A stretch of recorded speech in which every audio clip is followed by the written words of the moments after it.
जय हिंद, आदाब। मोहम्मद उमर नाम है मेरा और आप देख रहे हैं द पब्लिक व्यू। आज़ादी का जश्न है, लेकिन पिछले कुछ सालों से एक नई डिबेट मार्केट में आई है। सोशल मीडिया के धुरंधरों ने ये सवाल हर बार पूछा है कि भैया अंग्रेज़ों को भगाने में गांधी जी की क्या रणनीति थी। तो आइए इसको समझते हैं। एक विदेशी कंपनी है, उसमें काम करने वाले अधिकतर सारे लोग जो हैं वो कर्मचारी भारतीय हैं। उस कंपनी का सारा हुक्का पानी कंपनी के माल की बिक्री पर निर्भर करता है। उस कंपनी में काम करने वाले सारे भारतीय उस विदेशी कंपनी के सच्चे और वफादार रहकर तन तोड़ मेहनत करते हैं और उस कंपनी को फायदा पहुंचाते हैं। अब कोई भारतीय मूल का एक समझदार बूढ़ा आदमी उस जुल्मी, तानाशाह और लोगों का खून चूसने वाली विदेशी कंपनी को भारत से भगाने की ठानता है। वो सबसे पहले स्वयं उस विदेशी कंपनी के माल नहीं खरीदता है, उसके बाद कंपनी का बहिष्कार करता है। यही बात वो सभी भारतीयों को समझाता है कि हमें इस कंपनी के माल का बहिष्कार करना है। धीरे धीरे वो कंपनी में काम कर रहे सभी भारतीय कर्मचारियों को कंपनी की नौकरी छोड़ने की सलाह देता है। यदि सब रणनीति के अनुसार हुआ तो कंपनी का हुक्का पानी बंद और कंपनी भी बंद। ये रणनीति थी मोहनदास करमचंद गांधी यानी कि महात्मा गांधी की। ये बिल्कुल ऐसा ही था जैसे आज हम चीन के माल का बहिष्कार करने की बात करते हैं। बस फर्क ये है कि चीन के माल को बहिष्कार करने के लिए सिर्फ आम जनता से कहा जाता है और भारत सरकार चीनी कंपनियों को करोड़ों के ठेके दे देती है।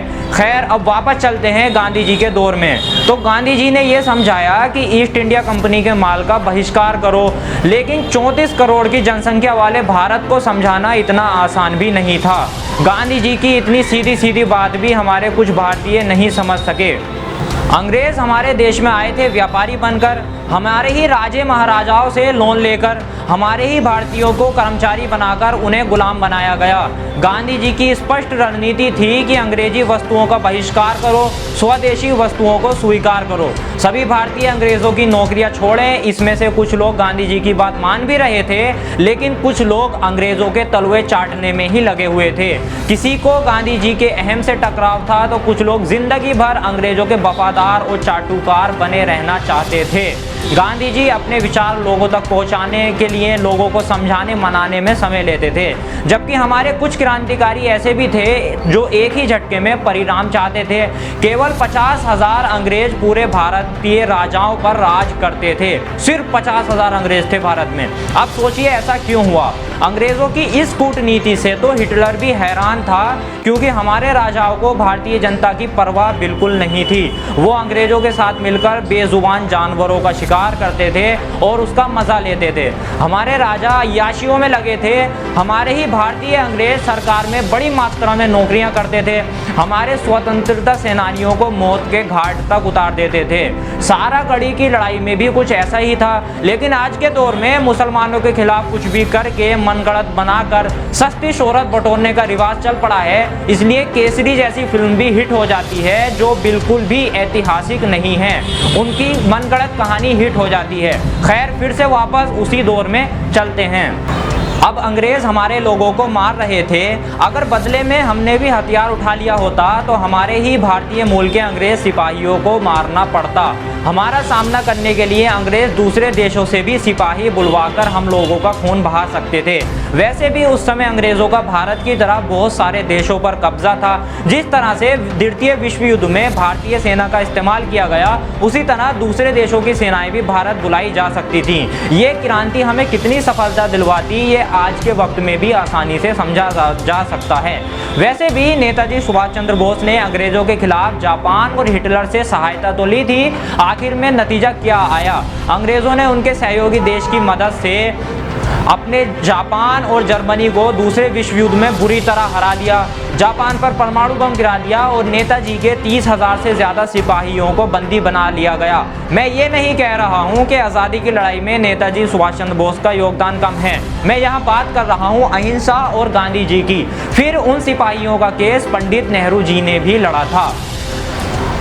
खून खराबे की इस क्रांति के लिए बहुत थोड़े से लोग तैयार होते थे। हथियारों का जुगाड़ करने में बहुत सी अनीतियां अपनानी पड़ती थीं।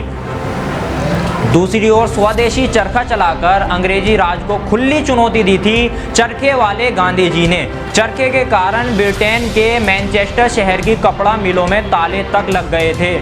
दुख की बात तो यह है कि आज वही स्वदेशी का प्रतीक चरखे का मजाक उड़ाया जाता है।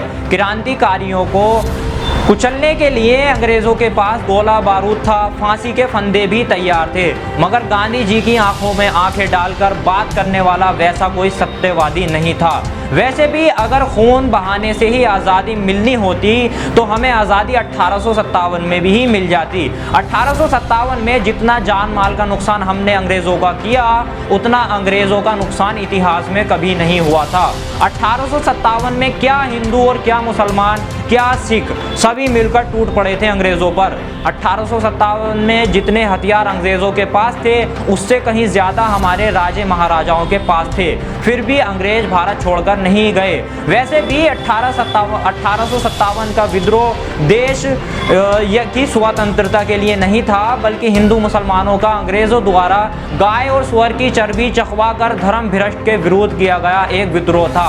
अगर आपको लगता है कि 1857 का विद्रोह अंग्रेजी शासन के विरुद्ध था या भारत को आज़ाद कराने के लिए था तो शायद आप गलत हो सकते हैं, क्योंकि 1857 का विद्रोह राजा महाराजाओं ने किया था अपनी सत्ता को बचाने के लिए। अंग्रेज राजाओं के साम्राज्य हड़प रहे थे, राजा अपने साम्राज्य को बचाने के लिए 1857 के सैनिक विद्रोह में शामिल हुए थे। 19वीं सदी आते आते हमारे ज़्यादातर राजा अंग्रेज़ों के साथ मिल गए, सारे हथियार हमारे स्वतंत्रता सेनानी के खून से रंगने लगे। 1935 ये साल आते आते अंग्रेज भारत में हिंदू, मुस्लिम, सिख, दलित के बीच जमकर आग लगा चुके थे। ऐसी नफरत की आंधी में सबको शांति का पाठ पढ़ाने का मतलब था अपनी जान गंवाना, और गांधी जी ने वही किया। गांधी जी ने शांति का पाठ पढ़ाया, उन्होंने हिंदू मुसलमान सबको बराबर समझा। और 1948 में क्या हुआ ये हम सब जानते हैं। गांधी जी को अपनी जान की कीमत चुकानी पड़ी। गांधी जी कोई एक जाति, एक वर्ग के नेता नहीं थे, वो सबके हित के बारे में सोचते थे। देश की आज़ादी में उनका बहुत बड़ा बलिदान है, उन बलिदानों को शत शत नमन भी करना चाहिए। आज़ादी हिंसा से तो कतई नहीं आई। ब्रिटेन दोनों विश्व युद्ध विजेता देश था। भारत की हिंसात्मक बगावत कुचलना उनके बाएं हाथ का खेल था, ये बात किसी से छिपी नहीं है। लेकिन गांधी जी ने कभी ये नहीं कहा कि आज़ादी मैंने दिलवाई है। वो तो देश आज़ाद होने के बाद भी बुढ़ापे में लोगों के बीच नफरत की आग बुझाने का काम करते रहे। भगत सिंह, चंद्रशेखर आज़ाद हों या नेताजी सुभाष चंद्र बोस, उनके विचार भले ही अहिंसा से अलग थे, लेकिन वो लोगों ने देशभक्ति की भावना गांधी जी के कारण ही उनके अंदर जागी। उन लोगों ने अपने प्राणों की आहुति दी, मगर गांधी जी के विरुद्ध एक शब्द कभी नहीं कहा। आज सोशल मीडिया पर कुछ भी चलाया जा सकता है, लेकिन भगत सिंह भी गांधी जी के एक बड़े अनुयायी थे।